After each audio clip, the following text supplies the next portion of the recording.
Bonjour à tous et bienvenue dans le grand JT de l'éducation. Tout de suite, le sommaire. Parcoursup, job dating pour recruter des profs, retour des maths en option pour la première.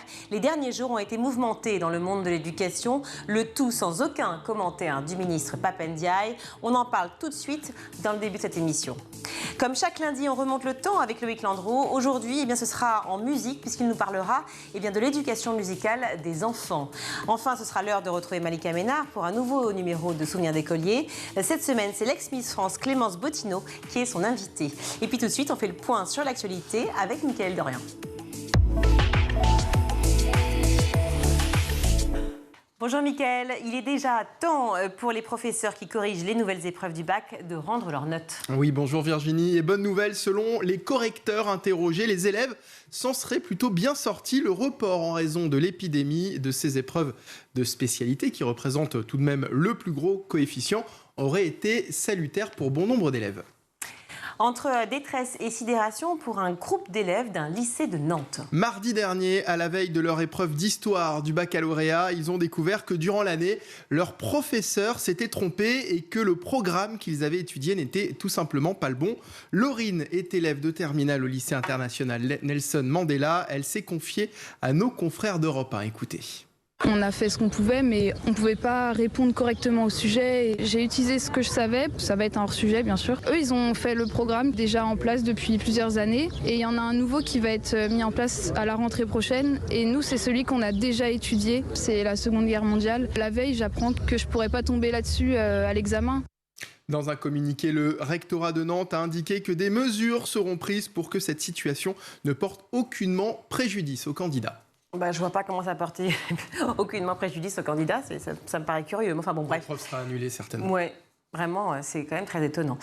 Aux États-Unis, une jeune fille de 14 ans vient de remporter le plus prestigieux concours d'orthographe du pays. Elle s'appelle Arini Logan, elle a remporté le concours national annuel Spelling Bee au terme d'une finale historique lors de laquelle elle est parvenue à épeler correctement 21 mots en 90 secondes. Son adversaire, lui, n'en a épelé que 15. Une victoire qui lui a permis de remporter 50 000 $ qu'elle compte investir dans ses études et dans un fonds d'aide aux jeunes des milieux défavorisés qui rêveraient comme elle de participer au concours d'orthographe mais qui ne peuvent pas le faire en raison de leur situation financière. On termine avec la Belgique, une proposition du parti écolo qui ne va pas laisser les jeunes indifférents. Le parti écolo belge souhaite aider les jeunes à entrer dans la vie active et pour ça, il propose de leur offrir pas moins de 30 000 €. 30 000 € pour tous les jeunes de 25 ans et cela sans condition. Et pour financer ce capital universel de solidarité, les coprésidents du parti prévoient de prélever 1% du patrimoine des 1% de Belges les plus riches. Merci Mickaël. Parcoursup, job dating, retour des maths en option en première. Il y a eu du chahut dans le milieu de l'éducation cette semaine. On débriefe tout de suite avec nos invités.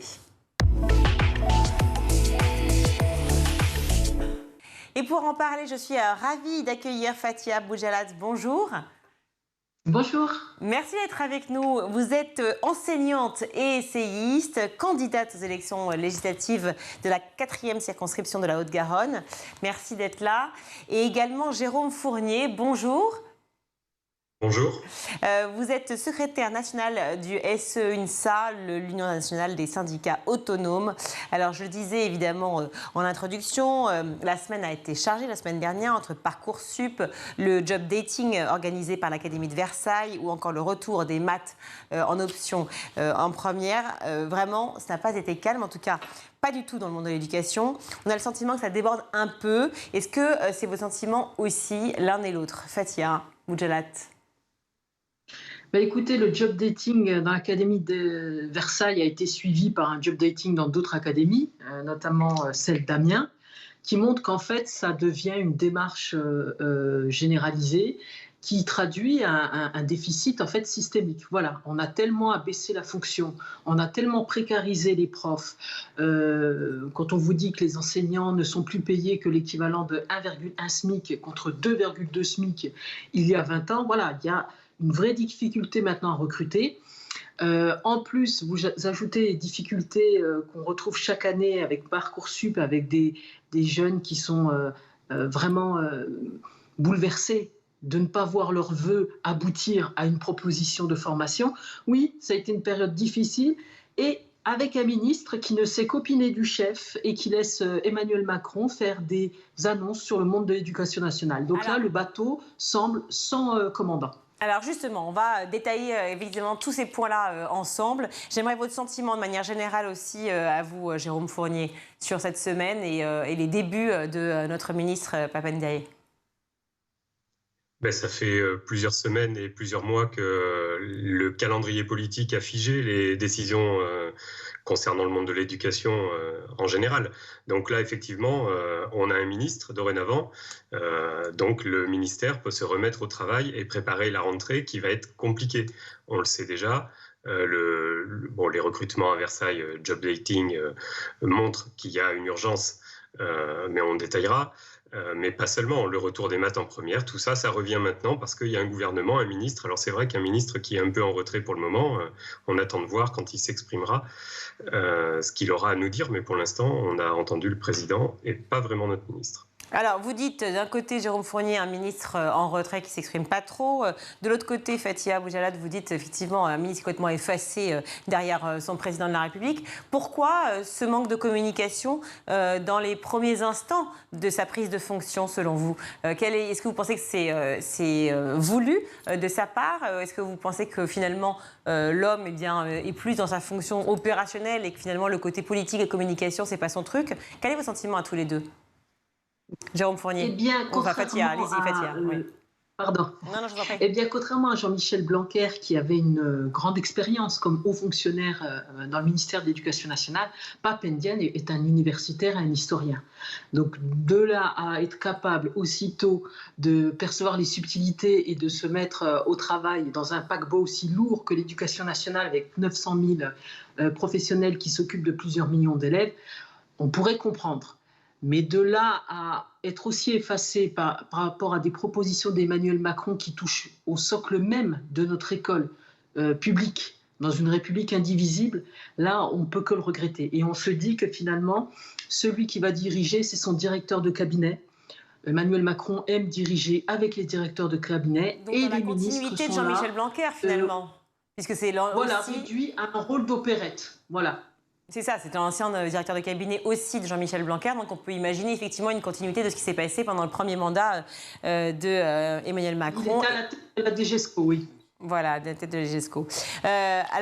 Vous, j'aimerais aussi votre sentiment, Jérôme Fournier, quand même, sur ce manque de communication pour vous.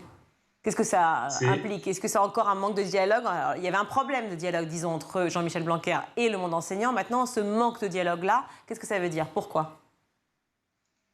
Alors, ça dépend pourquoi il y a un manque de dialogue. Moi, je ne sais pas vous dire aujourd'hui pourquoi le ministre ne s'exprime pas dans les médias, mais entre Jean-Michel Blanquer, qui annonçait tout dans les médias, et nous, on découvrait en écoutant la radio, en regardant la télévision, en lisant les journaux.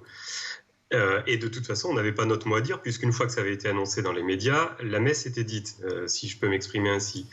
Alors aujourd'hui, peut-être que notre nouveau ministre, Pap Ndiaye, lui, communiquera moins dans la presse, mais davantage avec nous. On l'a rencontré une première fois, il a été à l'écoute et ça nous change vraiment parce qu'on avait un ministre au préalable qui n'était pas du tout à l'écoute. Pendant 5 ans, il en a fait qu'à sa tête et peu importe ce que nous, on avait à lui dire.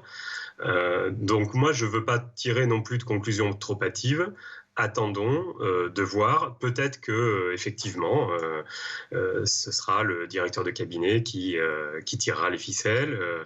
Je ne sais pas. Pour le moment, nous, on préfère rester quand même prudent, lui laisser quand même sa chance de s'installer et on verra. Mais il faudra trouver quand même un moyen de pouvoir dialoguer avec nous. Pour l'instant, les premiers signaux seraient plutôt positifs, mais on n'a pas les gros sujets encore sur la table. Certainement, c'est vrai que attendons de voir, on peut comprendre, mais quand on sait le nombre d'années déjà qu'il faut pour mettre en place une réforme, là il n'a que 5 ans, donc le temps presse. Mickaël Dorian, vous voulez réagir? Ouais. Est-ce que vous pensez, je vous pose la question à tous les deux, parce que la question s'est posée ces derniers jours, est-ce que vous pensez que Pap Ndiaye est un ministre qui a vocation à rester sur le long terme, sur la durée, ou est-ce que finalement sa nomination n'est qu'un effet d'annonce d'Emmanuel Macron à l'approche des législatives? Ce qui est certain, c'est que la fin de sa nomination, ou s'il est évincé, ça ne pourra pas venir du président parce qu'en termes de communication, évincer le Premier ministre d'éducation nationale noire, c'est juste impossible pour le président Macron. Je pense qu'il sera confronté aux obligations budgétaires, à l'austérité budgétaire du ministère, et que c'est là qu'il va y avoir vraiment une confrontation entre ce qu'on dit de lui, le fait qu'il soit de gauche, avec les objectifs d'Emmanuel Macron. Donc, je ne sais pas s'il va durer 5 ans. Par rapport à ce que vous disiez juste avant, avec Jean-Michel Blanquer, on a un ministre qui a empilé les réformes. Et encore avant, on a eu Najat Vallaud-Belkacem qui a aussi empilé les réformes. Je crois que le ministère de l'Éducation nationale n'en peut plus des réformes et qu'il y a une maltraitance institutionnalisée des enseignants, mais également des élèves. Regardez tout ce qu'on joue. On joue à l'apprenti sorcier avec le bac, avec les différentes formations. Là, on vous dit que les maths vont revenir, mais non, ça reste une option. Si c'est une option, c'est qu'elles ne reviennent pas dans le tronc commun. Et puis certains vous disent qu'il faut en fait 1h30 de culture, mon petit chat, de culture scientifique pour que ces 1h30 puissent être assurées par des profs de techno, des profs de SVT, des profs, voilà, parce qu'il n'y a pas assez de professeurs de maths. Donc moi, je compare vraiment ce qui se passe à l'éducation nationale avec ce qui est arrivé dans l'entreprise Orange. Il y a du harcèlement moral, il y a de la maltraitance institutionnalisée et on joue avec l'avenir des gamins. On n'en peut plus des réformes. Mais oui, mais on en empile de nouvelles avant d'avoir pu analyser les effets des précédentes. Emmanuel Macron parle de la réforme de la voie professionnelle, mais c'est la dernière année d'application de la réforme lancée par Blanquer sur la voie professionnelle. Arrêtons de nous harceler avec ces réformes aux multiples injonctions. Alors justement, on en parlait à l'instant, il y a eu beaucoup de choses qui sont passées cette semaine. On va arriver à Job Dating, parce que c'est quand même énorme. Et en plus, vous avez signé une tribune absolument édifiante à ce sujet dans le Figaro il y a 3 jours, Fathia Boujallat. Mais juste, je veux rebondir sur ce que vous dites par rapport à la maltraitance et par rapport à Parcoursup. On en a parlé, Mickaël Dorian, ensemble plusieurs fois ici, avec l'actualité qui a été bouillante. Et tous ces enfants et ces parents qui sont complètement perdus et qu'on avait en ligne sur les radios, sur France Inter ou ailleurs, et qui disaient, mais on pleure en larmes en disant, voilà, il y a eu des vœux qui ont été proposés, des vœux demandés, et finalement, mon enfant se retrouve avec rien. Donc, dans le meilleur des cas, l'élève, effectivement, a reçu sa proposition, mais ce qui s'est passé, ce sont des élèves qui sont complètement dépassés. Donc, on voit à la fois des enseignants qui sont mal, les élèves qui sont pareils dans un état pas possible, complètement perdus, plus le corps enseignant qui est pareil dans cet état-là. Donc, comment faire est-ce qu'on peut imaginer un seul instant que là, on repart on avait un espoir avec la nomination de Papa Ndiaye. Est-ce que vous pensez quand même, et on va y venir à ces sujets précis, mais est-ce que vous pensez réellement que Parcoursup, si, comme vous le dites, la réforme est longue à faire, est-ce que Parcoursup va être maintenu? Est-ce qu'on a intérêt à maintenir Parcoursup, vu ce qu'on entend depuis le début sur les propos? Fathia Boujallat. Écoutez, très sincèrement, Parcoursup a succédé à un autre algorithme, un autre système qui ne marchait pas tellement mieux. La vérité, c'est qu'à partir du moment où vous donnez à 98% d'une classe d'âge le bac est le premier grade universitaire. Et normalement, il ouvre un droit non contestable à la poursuite d'études. À partir du moment où vous donnez le bac à 98% d'une classe d'âge, se pose le problème de la massification dans les études supérieures. Donc, comme on a fait avec l'hôpital, comme on a fait avec les écoles, qu'est-ce qu'on fait? On impose une sélection qui fonctionne sur des critères non transparents. C'est ça qui rend fou les parents. Parce que les parents aussi sont morts d'inquiétude pour leurs gosses. Et c'est pour ça que dans ma tribune, je parlais de pyramide de Ponzi, c'est-à-dire que tout le monde a conscience que ce bac n'a plus la valeur qu'il avait avant. Mais comme leurs enfants ont le bac, ils ont besoin de faire durer l'illusion pour mettre leur enfant à l'abri avec des études supérieures. Il y a 75% d'échecs dans les 3 premières années d'études. Voilà c'est quoi la réalité. À tel point que même ceux qui ont une solution, un vœu accepté sur Parcoursup, se voient proposer des cours d'orthographe, des cours de remise à niveau. Voilà. Donc, on est dans une gigantesque bulle de mensonges faits aux enfants et aux parents. Et comme ce n'est pas transparent, comme on n'assume pas cette austérité budgétaire, cela crée énormément de frustration. Et puis, vraiment, comme vous dites, chez des enfants qui sont complètement déprimés par les résultats. Jérôme Fournier, est-ce que vous avez le même sentiment que Fathia Boujallat? Est-ce que, pour vous, le bac, finalement, ne sert plus à grand-chose? Et puis, c'est vrai qu'avec ce contrôle continu, quand même, qui compte pour moitié, est-ce que le bac a encore un intérêt? Oui, le bac a toujours un intérêt. Moi, je n'ai pas un regard aussi négatif. Pour autant, si on revient à Parcoursup, il a succédé à APB qu'on critiquait. parce qu'il fallait classer les vœux.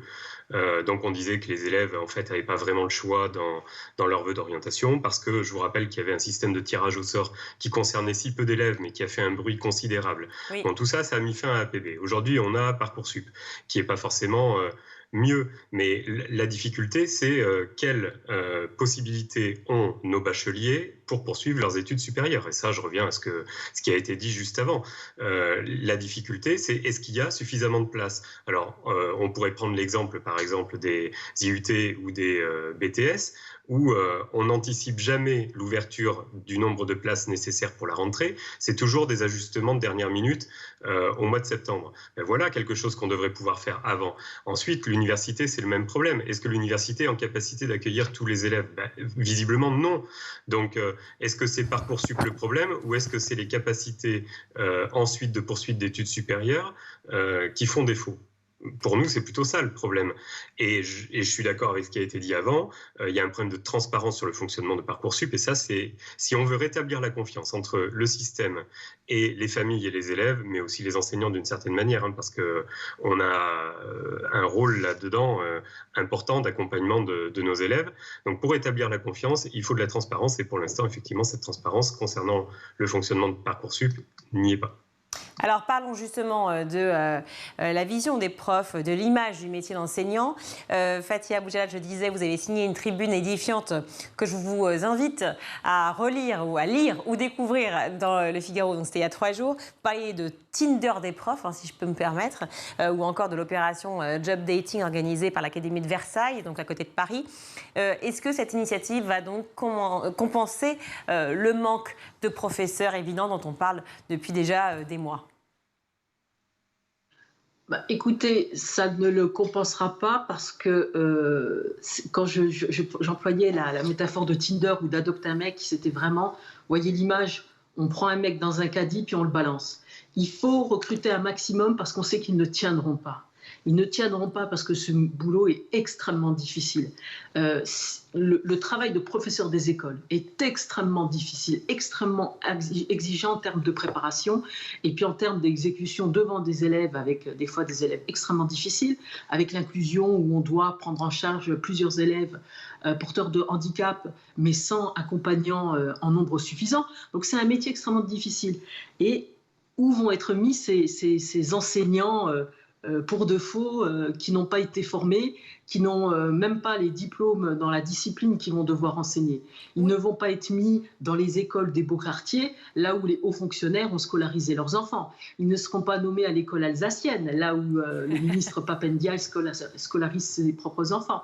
Non, ils vont être mis dans les écoles où il y a un turnover incroyable des enseignants à cause de la difficulté de la tâche. Voilà. Donc on est en train de mettre des pansements sur des jambes de bois, parce que cela fait 15 ans, il n'y a eu aucune alternance idéologique au ministère. Ça fait 15 ans qu'on rogne les marges, qu'on rogne les postes, qu'on rogne les conditions de travail. Et maintenant, on était à l'os depuis quelques années. Et là, il n'y a plus du tout de vivier de remplaçants. On rogne les marges, mais attendez, dans votre... Imaginez quand même ce que ça dit de la considération qu'on porte aux enfants et à leurs parents, de recruter des gens suite à un entretien où simplement une maman dit qu'elle a fait faire ses devoirs à ses enfants, donc elle va pouvoir garder et faire cours une journée entière, 5 jours par semaine à des enfants. Tout ça avec une formation de quelques jours, on l'entend bien. D'ailleurs, dans votre tribune, vous dites également que l'ex-ministre, donc Jean-Michel Blanquer, avait rendu 300 millions d'euros de crédits non utilisés l'an dernier.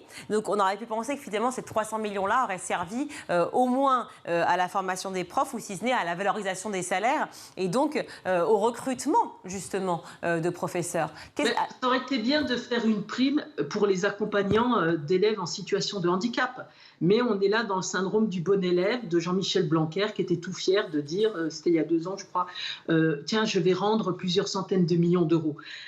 Là, on n'arrête pas de vous dire que le ministère a toujours une part importante dans le budget national. Oui, mais fléchez l'argent. Regardez l'argent qui permet de mettre des adultes formés devant des élèves. Ne regardez pas les projets ridicules Potemkin de soi-disant innovation, soi-disant de tablettes. Regardez combien il y a d'élèves par prof. On n'arrête pas de vanter le modèle finlandais, Le modèle finlandais, c'est pas d'inspecteur, c'est un adulte pour 16 élèves en moyenne. Voilà. Et de très forts salaires. Ben voilà les 3 critères dont on ne parle jamais pour le modèle français, où on est plutôt à 32 élèves par classe au lycée, et puis minimum de 26 élèves par classe en maternelle. On est dans la massification et on est, ce faisant, dans la maltraitance. Donc, le système doit être complètement revu, doit être complètement changé. Et puis, j'en ai un peu marre de ce côté cyclique du prof bashing. Ah, les profs sont formidables. Oui, mais en fait, il faut qu'ils travaillent plus. Ah, mais oui, il faut augmenter les profs, mais à condition qu'ils travaillent plus. Et là, vous arrivez à une situation avec les écoles primaires à Marseille où des directeurs doivent recruter des enseignants. Qui va postuler dans les écoles et les quartiers difficiles? Et là, vous avez une institut qui était toute fière de dire au président Macron, ben regardez, il n'y a pas de cahier, il n'y a pas de stylo, on les fait manipuler chaque journée. Et ça, c'est aussi quelque chose que je dénonce, c'est qu'il y a aussi des enseignants qui rentrent dans cette logique-là, par facilité, et qui, eux, vont continuer à transmettre le capital culturel à leurs enfants, mais qui acceptent d'appliquer des réformes ineptes pour les autres enfants. Or, l'école apporte aux enfants ce que leurs parents ne peuvent pas apporter. Et pour les gamins des classes populaires, elle doit apporter l'instruction, la culture, l'ambition. Merci. Jérôme Fournier, votre avis sur la question aussi de job dating et de tout ce que vient de nous dire Fathia Boujalat? C'est une... Enfin, en termes de communication, c'est quand même une sacrée erreur de fonctionner comme ça. Faut pas complètement se voiler la face quand même. L'éducation nationale n'arrive pas à recruter des fonctionnaires. Comme elle a des élèves, elle a besoin quand même d'avoir des enseignants en face de ces élèves-là. Donc elle fait appel à des contractuels. C'est pas nouveau. C'est la formule qui est détestable là. Mais finalement, quand c'est caché et qu'on recrute des contractuels dans toutes les académies de France, alors particulièrement dans les académies franciliennes, on est bien d'accord, pas Paris-Centre, Créteil, Versailles, parce que c'est là qu'on a le déficit le plus important d'enseignants. Oui. Donc c'est là qu'on a le plus de besoin de recrutement en compensation d'enseignants contractuels. Mais quand c'est pas un job dating, on recrute quand même, c'est caché, ça se voit pas, il n'y a pas la presse. Mais pour autant, est-ce que c'est mieux fait? Moi, j'en suis pas certain. Oui, mais est-ce que ça veut dire que c'est moins bien quand même? Ça révèle. Excusez-moi, mais en termes de contenu, en termes de fond, donc, et pas de forme, est-ce que c'est bien de recruter de cette manière-là?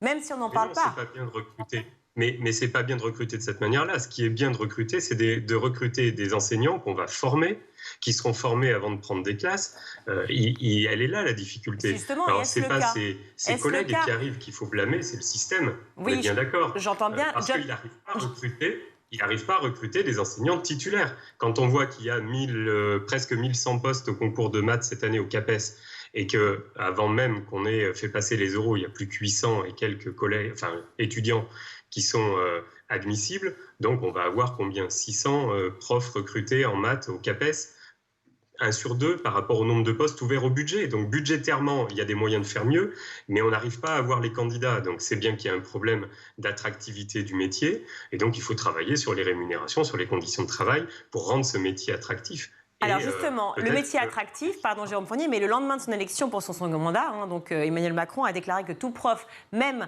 débutant, commencerait sa carrière à 2 000 €. Est-ce que c'est vrai? Est-ce que c'est bien? Est-ce que ça suffit? Est-ce que c'est ça qui va remotiver les troupes et qui va faire que justement les professeurs titulaires vont revenir? C'est pas vrai. Pour l'instant, c'est pas vrai. Est-ce que ce sera vrai? Je sais pas, mais alors il faut mettre une enveloppe budgétaire très importante. Vous savez, c'est 1 450 € le salaire de débutant d'un enseignant aujourd'hui. Donc, on n'est pas à 2 000 €, on en est loin. Alors, si ça peut être le cas, mais tant mieux, mais c'est les débuts de carrière, il faut tout reprendre, essentiellement les débuts de carrière, parce que vraiment, il y a une paupérisation du début de carrière des enseignants, ça c'est une certitude, mais plus globalement, tout est à reprendre pour rendre le métier attractif sur le plan des rémunérations et des conditions de travail. Alors justement, une question par rapport à la... Allez-y, oui. Justement, Fathia Boujalat, sur la rémunération des profs. On parle tout le temps des entrants dans le métier qui, eux, ont eu beaucoup d'augmentation. Moi, il a fallu que j'attende d'avoir fait 16 ans de carrière pour toucher 2 000 € net. Ouais. Voilà. Donc, au bout de 16 ans, on les touche parce que, hors prime, si vous êtes professeur principal, parce que ça, vous n'êtes pas payé l'été pour être professeur principal, hors prime REP, voilà, 2 000 € net, il a fallu que j'accomplisse 16 ans de carrière. Donc, c'est bien de parler des entrants dans le métier, c'est aussi bien de parler du dégel du point d'indice. Cela fait plus de 15 ans qu'il n'a pas été revalorisé et il y a cette paupérisation. Ne vous étonnez pas qu'il n'y ait plus cet investissement et qu'il y ait aussi moins de candidats de qualité. Quand vous vous rendez compte qu'à Créteil, il y a quelques années, le concours de professeurs des écoles recrutait à 6 sur 20, alors que la même année, dans l'Académie de Toulouse, les professeurs des écoles étaient recrutés avec une moyenne au concours de 12 sur 20. Ben, vous vous rendez compte de quoi? Ben, que les gens dont on exige maintenant, à partir de cette année, qu'ils aient un Master 2, ben, résultat, ils ne se tournent plus vers l'enseignement et on récupère le bas du panier qui ne sait pas écrire correctement français, qui ne sait pas compter convenablement pour les mathématiques. Voilà, on est en train de précariser, on a précarisé toute une profession et ça, c'est le résultat de 20 ans de politique d'austérité parce que dans l'éducation nationale, ce sont les hauts fonctionnaires qui décident et eux, ils sont inamovibles. Mais je vous écoute et c'est édifiant et ça fait longtemps maintenant, plusieurs mois que School TV existe et notre émission aussi et on reçoit tous les jours effectivement des gens qui nous parlent de ça. Je suis scandalisée aussi, tout comme vous effectivement, par ce que j'entends et par voilà, 16 ans de carrière pour arriver à 2000 heures. Enfin, bref, ce n'est pas possible de vivre comme ça et je ne comprends pas qu'effectivement le métier d'enseignant ne soit pas revalorisé. Et alors quand on a vu les propositions qui ont été faites par tous les candidats pour l'élection présidentielle, celle qui vient de se passer là, tous ont dit la priorité, c'est l'éducation. Nous-mêmes ici, on a été évidemment, j'imagine comme vous, à l'écoute et plutôt heureux de l'entendre. Mais est-ce que réellement, il va y avoir une prise en compte? Parce qu'à vous écouter, on a l'impression qu'on va revivre encore un énième mandat et puis peut-être effectivement des réformes qui vont se répéter et finalement rien. Parce qu'une revalorisation des salaires qui va augmenter de 100 €, certes c'est bien, mais est-ce que ça suffit? Ben déjà, il faut dégeler le point d'indice de tous les fonctionnaires, parce qu'on parle des enseignants, regardez les infirmières, les salaires qu'elles touchent, c'est révoltant. Révoltant, quand elles travaillent de nuit, leur majoration, c'est 1 € par heure. Voilà, il y a un problème avec la fonction publique, en général, avec ce gel du point d'indice que nous subissons depuis des années. C'est toujours beau de faire de l'affichage en disant que l'éducation va être votre priorité. Mais donc voilà, personne ne va dire que construire des prisons va être une priorité. Fathia Boujalab, c'est une opération de communication? C'est quoi alors? C'est une opération de communication et le problème c'est qu'on n'arrête pas d'empiler des réformes sans jamais prendre le temps d'en mesurer les effets. Quels ont été les effets de la réforme de Najat Vallaud-Belkacem sur le collège en 2016, sur la réorganisation du premier degré? On ne mesure jamais ces effets et ce sont toujours les mêmes hauts fonctionnaires. Vous prenez par exemple le concepteur de la réforme du lycée et du bac qui aboutit à ce bac à la carte et ce contrôle continu, c'est Pierre Mathiot, le directeur de Sciences Po Lille. Mais il avait aussi l'oreille de Najat Vallaud-Belkacem et François Hollande, quand il a fait le bilan d'un quinquennat de réforme dans l'éducation, annonçait exactement la même réforme du lycée. Voilà, on a des hauts fonctionnaires complètement hors sol qui restent toujours en place et qui appliquent toujours la même politique, c'est-à-dire essayer... Leur objectif, il faut être honnête, c'est que l'école publique coûte moins cher et soit réduite aux publics les plus captifs, c'est-à-dire les parents les moins mobiles, les élèves en difficulté, les élèves cumulant les difficultés. Voilà, il faut faire de la dépense publique une source de revenus et renforcer le privé. Vous prenez Édouard Philippe, chaque fin d'année, les 2 fins d'année où il a été Premier ministre, il a retiré 20 millions d'euros de budget aux universités, à l'école publique, pour les donner au privé. Et le privé, il faut le redire, les murs sont entretenus par les collectivités territoriales, les profs sont payés par l'État. Ce que payent les parents, c'est du cash, du pur cash. Parce que les parents sont désespérés, ils ont besoin que leur gosse ait un diplôme pour s'en sortir dans le marché du travail très concurrentiel. Voilà, c'est quoi le grand mensonge. Et là, vous parlez du privé sous contrat avec l'État. On est d'accord? Oui. Michaël Lorient. Fathia Boujalab, on parlait de prof bashing tout à l'heure. Est-ce que finalement c'est un problème beaucoup plus global qui date de plusieurs années, finalement, d'un problème de fonctionnaire bashing? Est-ce que c'est pas aussi le fait que pendant longtemps on a donné une mauvaise image de la fonction publique et des fonctionnaires? Oui, mais au-delà de... C'était toujours drôle. Vous savez, à Toulouse, il y a les comiques, là, les Chevaliers du Fiel et la Brigade des Feuilles, là, qui se moquaient de la fonction publique territoriale. Le prof bashing, ça a consisté à colporter des mensonges. En disant, par exemple, qu'on avait 16 semaines de vacances, non, ça a été réduit. En faisant croire que c'était nous qui travaillions le moins devant les élèves, ben non. La Cour des comptes a évalué à 40 heures par semaine le temps de travail nécessaire. Ce n'est pas parce qu'on est 18 heures devant les élèves qu'on ne travaille que 18 heures. C'est comme dire que les journalistes ne travaillent que le temps du JT. Ben non, on travaille avant, on travaille après. Et après, voilà. On n'est pas loin de la vérité. Voilà, vous n'avez pas commencé à travailler à 16h30. Ben voilà, mais c'est marrant, mais ça, pour les profs, ça ne fonctionne pas, on ne considère pas. Et puis, vous avez aussi des parents flattés, tout puissants, qui sont dans le consumérisme, qui se comportent comme des clients rois. Et ce pas de vague, on n'est pas soutenu, les enseignants, par les chefs d'établissement, on n'est pas soutenu par le rectorat, l'administration. Ben après, il ne faut pas vous étonner que des profs se disent écoutez, je vais me censurer, pourquoi je vais prendre des risques, je ne serai pas soutenu. Et en plus, pour le salaire que j'ai, je ne vais pas prendre ces risques-là. Donc il y a vraiment à la fois comment la société française considère ses enseignants. Voilà, après Samuel Paty, pendant 2 semaines, on pleure et on dit « Ah, les merveilleux profs, hussards morts de la République ». Et le reste du temps, c'est « Ah, ces feignasses de profs qui ne font rien ». Et puis, vous avez aussi cette société qui se délite et qui attaque toutes les figures d'autorité qui avant étaient légitimes, comme l'enseignant ou l'instituteur. Jérôme Fournier, je rappelle que vous êtes secrétaire national du SENSA, donc l'Union nationale des syndicats autonomes. Quel est le poids réellement qu'ont les syndicats dans ce pays pour pouvoir justement faire entendre cette parole, ce problème de considération des professeurs et du monde enseignant de manière générale? Est-ce qu'on peut maintenant mettre un coup de poing dans la fourmilière et dire stop, on ne peut plus, nos enfants ne pourront plus avoir l'enseignement mérité? Alors, dans l'éducation nationale, c'est quand même chez les enseignants, une des professions où le taux de syndicalisation est le plus élevé. Donc, c'est pas merveilleux à l'échelle en comparaison avec d'autres pays, par exemple. Mais en France, ça reste quand même l'une des professions les plus syndiquées. Alors, on a le poids que le système veut bien laisser au dialogue social aussi et à la démocratie sociale. Parce qu'on sort d'un quinquennat de 5 ans où il n'y avait pas de démocratie sociale, où il n'y avait aucun dialogue social.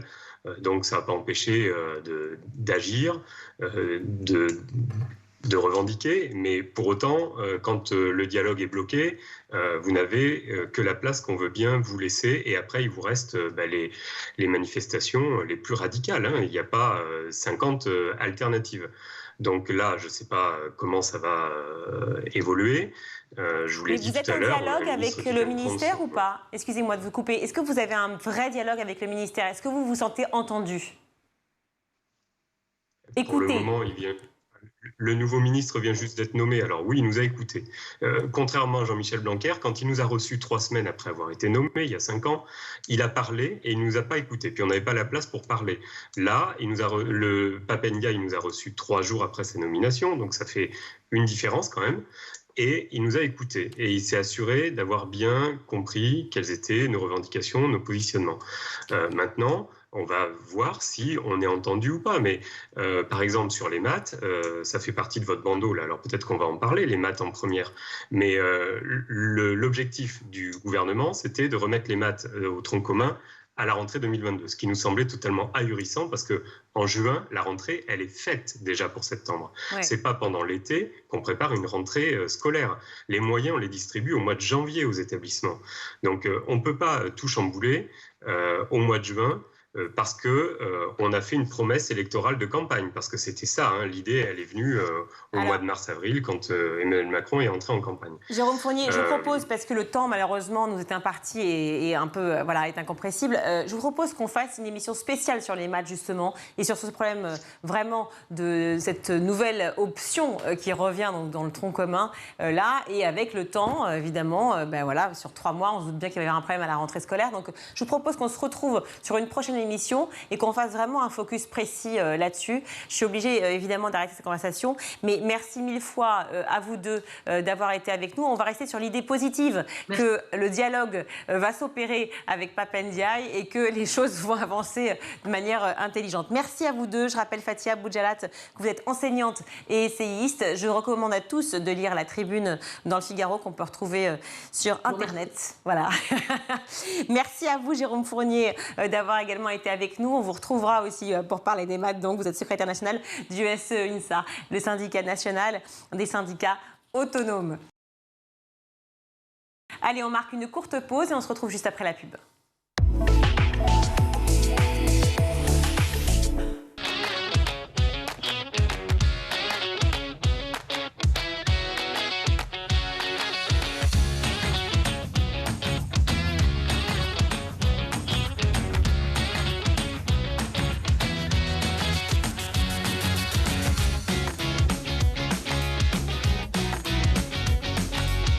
En plateau, des profs, des élus, des parents et bien évidemment des élèves. Vous avez la parole.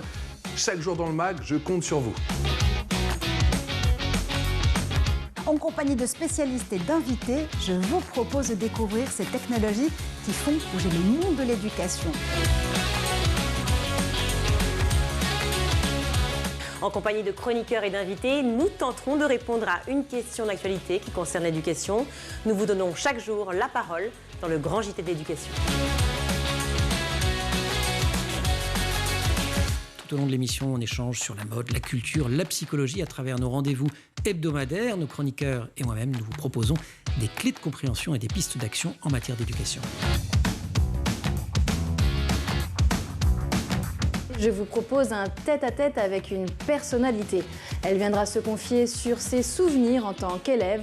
Elle partagera ses anecdotes et sa vision de l'école d'hier et d'aujourd'hui. À bientôt sur School TV.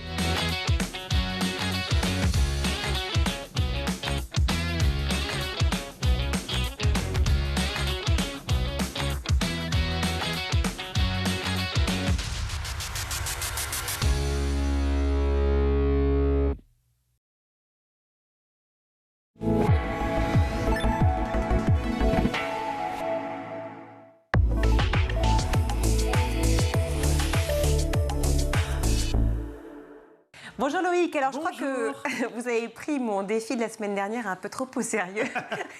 Donc c'est bien parce que ça veut dire que pour la suite, oui, ça me laisse imaginer plein d'autres choses. Exactement. Donc préparez-vous pour la semaine prochaine du coup. Et donc vous allez nous parler de l'histoire de la musique à l'école. Exactement, puisque vous m'avez dit, chiche, une chanson, allons-y, ce sera peut-être pour tout à l'heure d'ailleurs. Ça m'a donné l'envie effectivement de vous parler de l'éducation musicale et du chant à l'école. Parce qu'aujourd'hui, c'est vrai que ça représente à peine 1 heure par semaine et par classe au collège. C'est rien du tout. Alors que dans l'Antiquité, il faut savoir que c'était un enseignement majeur, mais genre vraiment majeur. En Égypte, en Grèce antique, à Rome par exemple, c'était extrêmement important. Et dès le plus jeune âge, les enfants apprenaient la lyre, la cithare, la flûte et même le chant. Et est-ce qu'ils disaient genre à l'époque ou pas? Non, ils disaient pas genre. Genre, tu vois, tranquille. Bon, et donc vous allez nous parler de Charlemagne. Forcément, c'est un petit peu la référence du Moyen-Âge, puisque au 8e siècle, comme je vous le rappelle à chaque chronique, c'est lui qui a développé l'école et il place officiellement l'apprentissage du chant et de la musique au premier rang de toutes les matières. Pourquoi il fait ça? C'est très intéressant. Parce qu'il sait qu'à l'époque où très peu de gens savent lire, la propagation de la foi chrétienne passe par l'apprentissage des chants à la messe. Il y a toujours un lien avec la religion catholique. Toujours, oui. En France, c'est toujours comme ça de toute façon. En Europe, même, ça a toujours un lien avec la foi. C'est un pays laïque, mais effectivement, l'histoire fait que... Exactement, ce qu'on appelle les racines chrétiennes de l'Europe. Et en fait, à l'époque, les gens chantaient à la messe. Ils ne savaient absolument pas ce qu'ils chantaient, puisque certains ne parlaient pas latin, etc. Sauf que ils priaient, ils arrivaient à réciter les psaumes en chantant. Du coup, les enfants qui étaient dans les écoles, on leur apprenait le solfège, les mélodies, les rythmes, la justesse, la posture, la respiration, les polyphonies, les harmonies, avant même la grammaire, l'écriture et la lecture. Et alors, au fil du temps, donc, la musique garde toujours cette importance à l'école. Et oui, parce qu'à partir du XIVe siècle, il y a un gros développement des universités, des académies à travers l'Europe. Il y a aussi la création de collèges jésuites, de collèges protestants, les luthériens. Et à chaque fois, la musique, elle tient une place prédominante prépondérante dans l'enseignement, mais toujours dans une logique de diffusion de la culture et de la foi. Donc en gros, c'est un outil de propagation des idées des uns et des autres. C'est exactement ça, pas que. Évidemment, et heureusement, c'est quand même une source de plaisir et de divertissement, mais il y a toujours cette dimension religieuse et politique. Et puis, au XVIIIe et XIXe siècle, ça part complètement en cacahuète, parce qu'on veut d'abord former des enfants citoyens lettrés. Donc, on relègue le chant et la musique vraiment au dernier plan. Ça se résume, écoutez bien quand même, c'est assez incroyable, ça se résume, ces cours-là, à la mémorisation de chants patriotiques et de chants qui enseignent la morale, qui sont pensés pour pousser les enfants à l'action, au sacrifice et au travail. Vous avez des exemples ? Oui, alors, incroyable. Il y a un chant qui s'appelait « Le joyeux menuisier ». Qui vantait les mérites de l'artisanat. Vous pouvez nous le faire ? Ah non, mais je ne le connaissais pas, celui-là, je ne l'ai pas révisé. Prochain défi ? Prochain défi, chanter le joyeux menuisier. Mais sur YouTube, si vous voulez aller voir, en revanche, il y a des gens qui ont repris les partitions et qui ont pu recréer le chant. Ils avaient déjà YouTube à l'époque. Non, c'est venu un petit peu plus tard. Il y a le semeur aussi. Le semeur qui raconte combien les travaux dont les chants sont agréables, comme chacun sait évidemment. Ou encore Salut drapeau, qui est un chant sur les valeurs nationales et républicaines. Un petit côté bourrage de crâne, quoi. Oh, léger. Léger. D'ailleurs, si l'enseignement de la musique est rendu obligatoire en 1882, c'est notamment pour continuer d'apprendre aux enfants ces chants patriotiques. Et d'ailleurs, ça empire un petit peu au XXe siècle, parce que là, on oublie complètement, mais vraiment complètement, l'enseignement de la musique jusqu'à la fin de la Première Guerre mondiale, où là, elle revient un petit peu dans les programmes, 1h15 au primaire, 1h au collège et au lycée. Et en 1945, eh bien, le gouvernement impose l'apprentissage de 5 chants patriotiques. C'est à ça que se résumaient les cours de musique. L'apprentissage de chants patriotiques, parmi lesquels évidemment la Marseillaise et le chant des partisans. Tout ça est abandonné dans les années 60, puisque évidemment la société évolue, les mœurs évoluent, et puis il y a la radio qui arrive aussi, la radio, le déploiement des disques, et donc l'enseignement de la musique devient de plus en plus ludique, de plus en plus sympa, et on introduit l'apprentissage des instruments jusqu'à arriver à là où on en est aujourd'hui. Peut-être qu'il faudrait qu'on apprenne la Marseillaise quand même à l'école, ce serait quand même bien, non ? Eh ben, je me demande si c'est pas le cas encore. C'est déjà le cas ? C'est Vous voyez, je possible. sais même pas. Il faudrait que je me renseigne sur le sujet. Vous savez ou ça ? Je sais pas, je crois que la question a été évoquée notamment pendant la campagne présidentielle, donc je crois que c'est pas encore obligatoire dans Est-ce toutes qu'on les a écoles. 2 minutes pour une petite anecdote ? Ah oui, je veux. Vous savez pourquoi on a appris pendant très longtemps la flûte ? Parce que quand même, on se dit au collège, vous vous rappelez la flûte à bec ? Oui. Moi, il y a plein de bonnes raisons. Déjà parce que c'est petit, facile à mettre dans le cartable, c'est assez peu cher pour les foyers modestes, et en fait, c'est un instrument avec lequel on peut réussir rapidement à faire un son.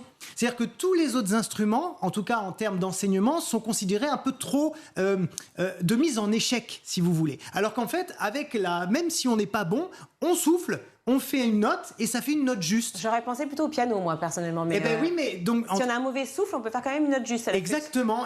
Bon. Et donc, ça apprend effectivement à souffler, à aller chercher la respiration ventrale et non pas la respiration des poumons. Ça apprend à entendre tout de suite que le son est faux, donc la justesse. Donc, il y a plein, voilà. Il y a Vous jouez beaucoup de flûte, vous, non ? Mais oui, c'est au sens figuré, bien évidemment. Mais c'est vrai que voilà, pourquoi on a choisi la flûte, c'est pour tous ces points-là. Le piano, c'est plus compliqué à transporter aussi. Et ouais, pour arriver à l'école, c'est un peu complexe. C'est sûr. Maintenant, il y a les petits claviers roulants comme ça. C'est ça. Et alors, j'ai pas une petite bague, mais j'ai un petit toc-toc-toc. Vous connaissez ce jeu ? Ouais. Alors. Qui est là ? Voilà, c'est Zoé. Zoé qui ?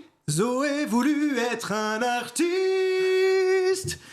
Voilà, merci beaucoup. La dernière fois, vous m'avez dit chanter. Je pense que je suis venu, j'ai chanté. On avait fait une bonne émission, des mois qui marchaient, on avait des bonnes audiences, on avait tout qui fonctionnait, médiamétrie qui s'emballait. Tout le monde nous disait vas-y, c'est bien. Et la chute, l'effondrement total. Pardon. Salut l'artiste. Merci Loïc. Bon bah écoute, on ira boire des verres. Je pense qu'il ne nous restera plus que ça. Sachant que l'alcool est très mauvais pour la santé. Avec modération. Tout à fait. Merci. Cher Loïc. Merci. C'est l'heure de retrouver l'invité de Malika Ménard cette semaine dans Souvenirs d'écolier. Bonjour à tous et bienvenue dans Souvenirs d'écolier. Chaque semaine, je reçois une personnalité qui se confie sur son enfance et sa scolarité. Et avec moi, cette semaine, Clémence Bottineau. Bonjour Malika. Bonjour Clémence. Alors, vous êtes reine de beauté. Je sais que vous n'avez pas envie que je dise vous, donc on va dire tu tout de suite, on va se tutoyer. Oui. Le grand public t'a découvert grâce au concours Miss France en 2020, que tu as remporté. Pas trop de chance parce qu'année Covid. C'est la vie. Pas de regret? Pas de regret. Et puis tu sais, je dois mon titre maintenant de Miss Covid, donc c'est pas ça. Tu aimes ce titre, Miss Covid? Bah écoute, finalement, j'ai fini par me dire que c'était ça ou rien, alors je l'ai embrassé comme ça. Est-ce que tu as des projets dans l'immédiat ou à plus long terme? Alors là, en ce moment, mon plus gros challenge, c'est de valider mon Master 1 d'Histoire de l'Art, parce que j'ai toujours pas terminé. Et oui, il y a des petites choses qui sont sur le feu aussi, mais pour l'instant, j'en parle pas trop. De toute façon, on va revenir dans le passé, s'intéresser à toi, élève. Quel genre d'élève étais-tu? Alors, l'élève que j'étais pas la première de la classe. Beaucoup de gens qui pensent ça. Ah, même pas la deuxième, même pas la deuxième. On va dire que j'étais dans la moyenne de ceux qui étaient plus ou moins bons. Mais j'étais surtout très studieuse. Et c'est pour ça, en fait, que j'arrivais toujours à avoir des bons résultats, parce que je travaillais énormément. Donc, tu étais une élève assidue, travailleuse, sérieuse. Je m'asseyais devant. Au premier rang. C'est ça, je m'asseyais devant. Oui, alors non, je n'étais pas faillotte, mais je m'asseyais devant. Pourquoi alors tu te mettais devant? Tu sais pourquoi? Parce qu'en fait, les gens qui parlaient au fond, ça m'énervait parce que je n'entendais pas, tu vois. Donc à un moment donné, je me suis dit, même pour moi, pour comprendre les cours, je suis obligée de me mettre devant. T'aimais aller à l'école en fait? J'aimais m'instruire.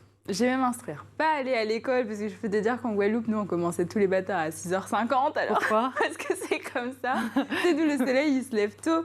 Ah, donc le soleil se lève, vous devez aller à l'école. C'est ça. Je me réveillais à 5h50 tous les matins pour aller à l'école. Ouais. Mais vous finissiez à quelle heure? On finissait à 17h. 17h, 17h30. Ouais, c'est même pas non plus super tôt. Non. Oui, c'était des grands. Il y avait une grande pause le midi? Bon, ça variait 1h30, 2h des fois. Ah oui, quand même. Oui, bon. Vous deviez aller à 6h50. Oui, c'est tôt. C'est tôt. Oui, bon, on s'y habitue. Et puis, comme je te dis, il y avait toujours un grand soleil depuis 5h du matin, donc ça allait. Mais non, j'aimais pas me réveiller pour aller à l'école, mais oui, j'aimais m'instruire. C'est surtout ça. Tu étais curieuse. Donc, toute ta scolarité, tu l'as faite en étant une bonne élève, même si tu n'as pas envie qu'on dise ça? Alors, honnêtement, au primaire et en maternelle, je pense que j'étais pas parmi les meilleures. Au collège, j'ai commencé à devenir très studieuse, mais je me rappelle, franchement, au primaire, je devais tourner autour de 14 de moyenne. C'est pas énorme, hein. Pour le primaire? Pour le primaire. Maintenant, au primaire, justement, les élèves, ils ont 18 hyper facilement, et moi, j'avais du mal. Mais à ce moment-là, tu travaillais déjà beaucoup? C'était difficile à dire quand tu es au primaire. Après, ma mère était prof, du coup, elle était très carrée, elle me faisait apprendre mes leçons.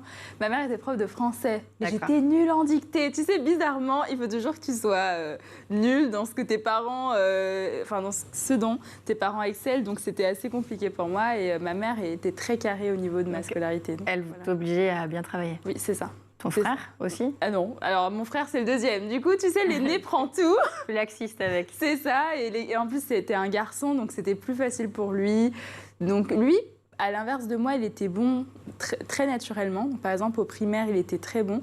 Et puis après, arrivé au collège, c'est un garçon, bon, il a d'autres priorités. Et là, finalement, l'écart s'est creusé entre les deux. Est-ce que tu étais bavarde? Pas du tout. Oh, c'est vraiment la fille modèle. Non, alors ça m'est arrivé, je crois qu'il y avait un prof qui avait marqué bavarde sur mon, comment on appelle ça, livret scolaire. Comment ils appelaient ça? Ouais, oui, c'est ça. Ah, le bulletin de notes. Le bulletin de notes, voilà, le bulletin. Et je l'avais trop mal vécu. Je m'étais dit, une fois seulement? Mais pourquoi il a fait ça? Je me suis sentie offusquée et donc j'ai arrêté de parler en cours après ça. T'es super exigeante en fait avec toi-même. Oui, bah oui. Mais c'est mon tempérament. C'est aussi ce qui m'a menée à être comme ça aujourd'hui. En fait, tu vises la perfection? Je vise la perfection, oui et non. Je vise surtout le fait d'être fière de moi. C'est-à-dire que si je sais que j'ai pas fait assez et que j'aurais pu faire plus, c'est très frustrant et je supporte pas ce sentiment-là. Donc je fais toujours ce qu'il faut pour être au max. Aucun point faible dans la scolarité? Mais bien sûr. Non seulement j'avais des points faibles, mais en plus, alors je t'explique, au lycée, je détestais la physique-chimie. Et quand je te dis que je détestais la physique-chimie, c'est... Tu as fait un bac S. Oui, je sais, mais j'étais très paradoxale dans ma scolarité. Et mes parents m'avaient toujours dit, va en S, tu verras. Et en fait, c'est bien quand même la S, parce que ça te permet d'avoir accès à plus de formations. Tu as un plus large choix. Tu peux choisir ce que tu veux. Et en fait, j'avais choisi donc physique-chimie en spécialité. Et c'était une idée de mon papa. Parce que lui, il s'était dit, si elle est nulle, il y a moyen qu'elle devienne forte en physique-chimie. Alors, j'ai pas trop compris son raisonnement.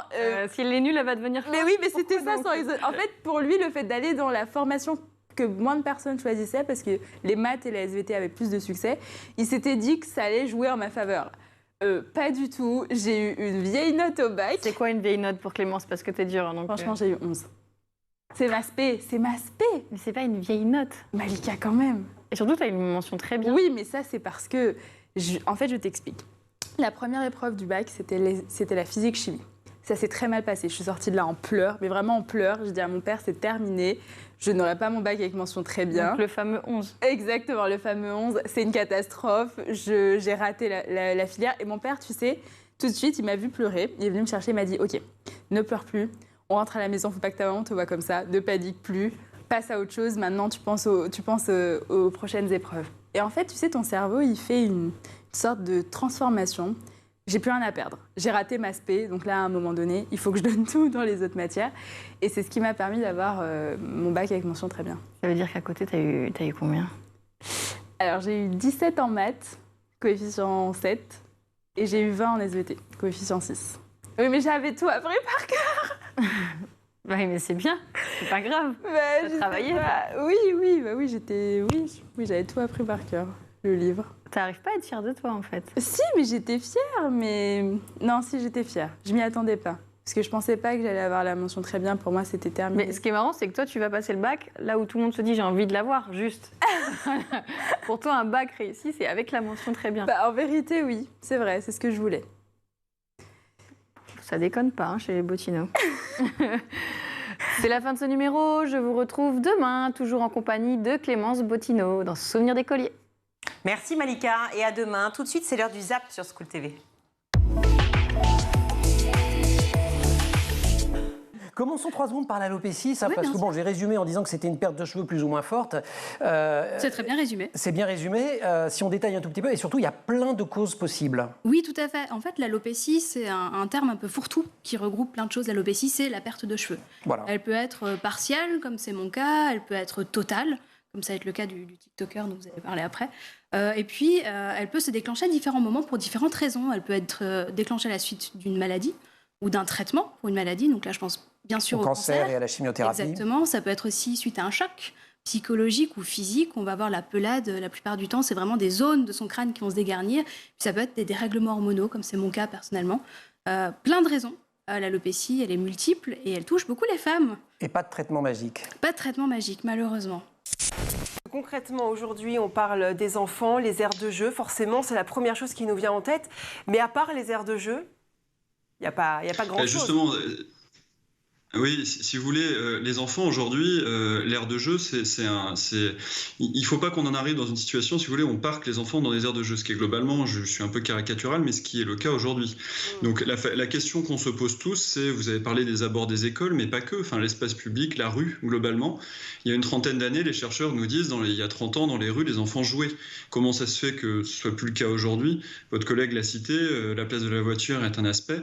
La vision qu'ont les parents de l'espace public aussi, qui est vue comme un espace qui est dangereux pour les enfants, en fait. Donc finalement, les enfants qui sont dans l'espace public, dans la rue, en bas de leurs immeubles, dans des quartiers résidentiels, sont plutôt vus comme des anomalies. Et les parents peut-être un peu pointés du doigt comme étant des parents qui ne font pas attention à ce qu'ils peuvent proposer à leurs enfants à l'intérieur, quoi. Bon, tout n'est pas négatif, je le dis quand même d'un mot parce que c'est important de le dire. C'est dû aussi à l'amélioration des espaces intérieurs, hein. Enfin, on parle aussi d'il y a 30, 40 ans, à des moments où il y avait des logements insalubres, des choses comme ça. Donc, ce qui fait que en fait, les enfants n'avaient pas tellement d'autres choix que jouer dans la rue. Donc tout n'est pas négatif, mais ça nous interpelle forcément beaucoup, quoi. Dinseo, c'est la start-up que vous avez cofondée en 2013 et depuis presque 10 ans, c'est vraiment à cela que vous vous attachez. Essayez de comprendre comment, par des mécanismes de jeu, d'entraînement, de gamification, on arrive à développer la stimulation cognitive des seniors, des adultes ou même des enfants. Vous êtes parti de quel constat en 2013 pour vous lancer dans cette aventure? On est parti d'un constat où j'ai fait un petit séjour en maison de retraite. Tout simplement, je suis allée dans une EHPAD et en fait, j'ai joué en tant qu'animatrice bénévole. J'étais en train de changer de travail. J'ai joué avec les seniors.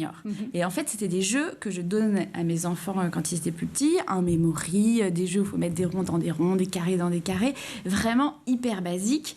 Et moi, j'avais la chance à l'époque d'avoir mes 4 grands-parents. Ça m'a vachement touchée parce que je me suis dit, sur les 4 grands-parents, il y en a forcément un qui va aller dans une maison de retraite un jour et ça me fera de la peine, je suis désolée, de les voir jouer jouets avec... Il me disait, hein, regardez, il y a marqué 3 ans sur la boîte, c'est hyper dévalorisant. Et je trouve que pour une fin de vie, on a envie de leur proposer des choses un peu sympas et qu'eux aussi aient accès à l'innovation. Ils ont participé à construire les 30 Glorieuses, la révolution industrielle, et aujourd'hui, on ne se battrait pas pour leur proposer des choses. Et on a commencé à regarder pourquoi ils pouvaient jouer qu'avec des jeux d'enfants, comment le cerveau fonctionnait, qu'est-ce que c'était la maladie d'Alzheimer. Si vous voulez vulgariser et pour comprendre, en fait, la maladie d'Alzheimer, c'est comme un gruyère. Le cerveau, c'est comme un... Voilà, il y a plein de fonctions cognitives qu'il faut travailler. Et ben, vous avez beau boucher un trou, il faut travailler l'ensemble des trous. Et donc, c'est ça qui est hyper intéressant, c'est de se dire, dans le cerveau, pour entraîner ma mémoire, j'ai une quinzaine de fonctions cognitives. Vous avez, par exemple, différents types de mémoire. Vous avez la mémoire de travail. Je vous donne une combinaison de couleurs bleu, rouge, vert, jaune. Dans 30 secondes, je vais vous la redemander. On va compter. Attention, je pense qu'Enregistre est en train de compter le nombre de secondes pour vérifier. Non, mais je ne vous ai pas prévenu. C'est pas terrible. Mais ça, c'est la mémoire de travail. Vous avez la mémoire procédurale. Par exemple, j'ai appris que mon café, je le fais de telle manière. J'ai appris à faire du vélo. Ben ça, c'est un processus que vous avez appris. Vous avez fait des connexions neuronales. Ouais. Elles sont établies dans votre cerveau, mais il faut les entretenir pour pouvoir les stimuler. Vous avez la mémoire ancienne. Vous savez que à 10 ans, vous aviez, dans la cour de récré, vous aviez joué avec Stéphanie, votre petite copine, au billes ou à la marelle. Tout ça, c'est différents types de mémoire, mais qui se stimulent différemment. Et c'est ça qui est passionnant dans notre métier et aujourd'hui, dans ce qu'on peut faire sur l'entraînement cérébral, c'est qu'on peut booster cela. Dans ce qui peut aider, alors j'allais dire les parents, les enseignants, les adultes, mais aussi les jeunes qui regardent. Alors il y a ce livre aujourd'hui, les réseaux sociaux. Oui. Donc Ma vie en chauve. Vous êtes, je crois, passionné de séries. Oui, je regarde. Plus que passionné, addict. Addict, on peut dire. Hein? On peut dire un peu, ouais. Est-ce que vous avez trouvé des ressources susceptibles de vous aider? Même pas. Vraiment peu. Hein. Ouais. On voit des femmes qui ont le crâne rasé. Ça arrive. C'est souvent lié à la culture ou à la maladie. Ou à la culture, c'est ça. Et c'est rarement tout simplement de la représentation de personnes au crâne chauve. On en a parlé récemment avec Jada Pinkett Smith, la femme de Will Smith. Mais avant ça, c'est vrai qu'on n'en parlait pas. Non, pas trop, parce que je pense que les femmes avaient peut-être tendance à le cacher, puis à être un petit peu gênées. Et, je comprends, mais je pense que c'est bien maintenant de ne plus être gênée. Alors effectivement, on le disait, les enfants désertent de plus en plus les villes, les centres-villes, en tout cas les lieux publics, comme on appelle. Est-ce que c'est la faute aux parents aussi qui ont peur de l'inconnu, peur évidemment de la voiture et de plein d'autres choses? Ça vient aussi des parents. Il faut que les parents se réapproprient ces endroits et leurs enfants également.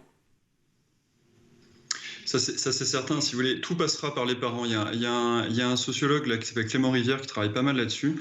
Ce sont les parents qui sont prescripteurs, comme on dit, de l'usage qu'ont les enfants de l'espace public. Donc à partir du moment où vous ne rassurez pas les parents, il n'y a rien qui se passera. Donc il faut qu'on arrive à recréer une culture de l'espace public chez les parents. Ça passera en partie par des aménagements. On en parle depuis tout à l'heure, donc on pourra y revenir un peu plus précisément si nécessaire, mais ça passe aussi par effectivement un changement un peu de culture qui passe par la vie associative par exemple, comment on permet à des associations d'occuper l'espace public, d'organiser des événements conviviaux dans l'espace public, qui fait que le regard sur est-ce que c'est normal ou pas d'avoir des gens, et notamment des familles et des enfants dans l'espace public, il changerait. Parce qu'effectivement, aujourd'hui, il ne faut pas être dans la culpabilisation des parents. Le comportement des parents actuels, il est plutôt le résultat de phénomènes de société dont on parle depuis tout à l'heure. On n'a pas parlé des scandales de pédophilie, mais ça fait partie du espèce de fond en fait, de pensée qui est derrière, quoi. Alors effectivement, on le disait, les enfants désertent de plus en plus les villes, les centres-villes, en tout cas les lieux publics, comme on appelle.